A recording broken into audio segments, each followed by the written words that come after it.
Dari penyangkal Yesus menjadi martir gereja.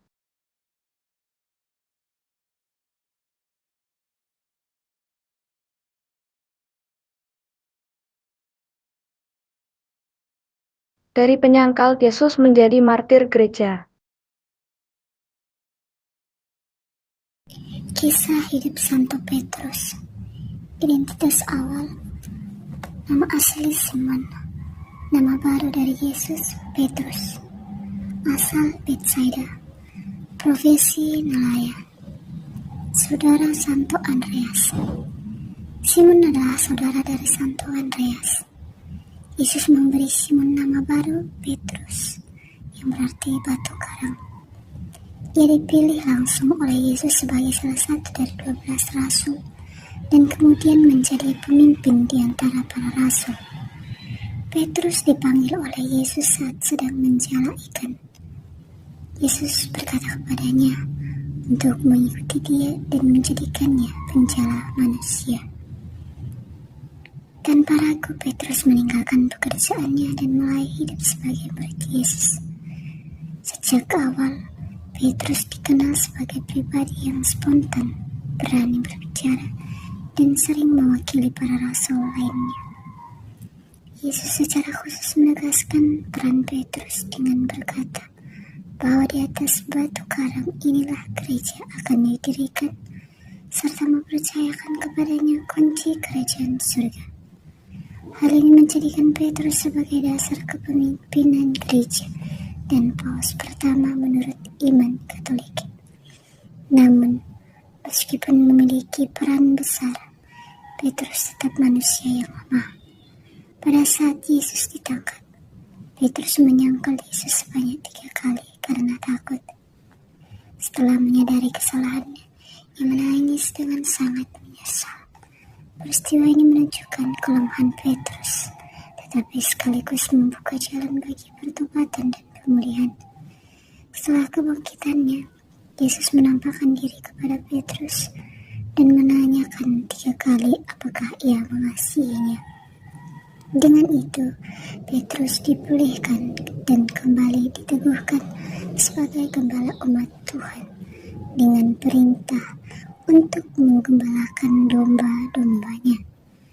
Sejak saat itu, Petrus menjalankan perutusannya dengan penuh kesetiaan.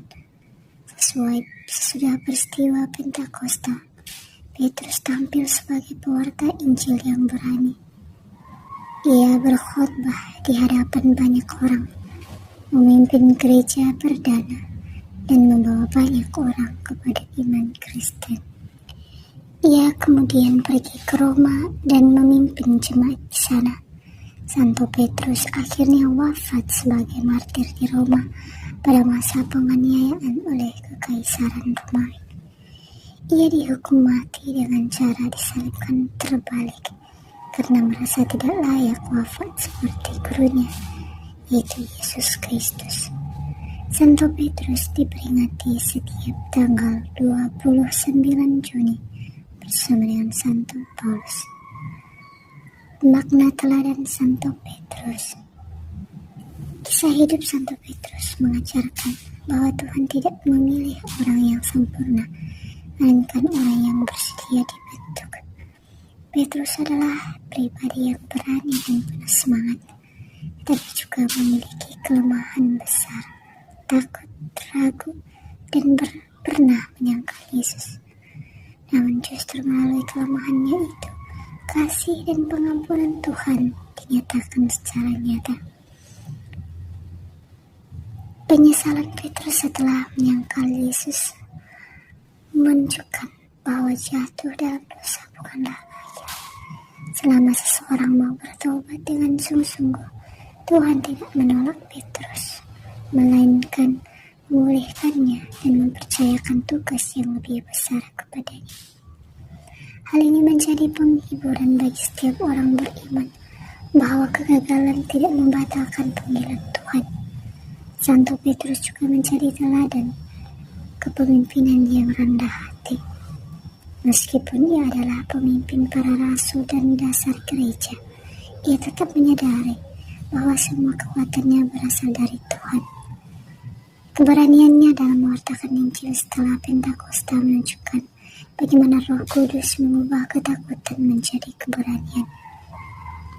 Melalui hidup dan kematiannya, Santo Petrus mengajarkan kesetiaan sampai akhir. Ia rela menyerahkan nyawanya demi imannya kepada Kristus.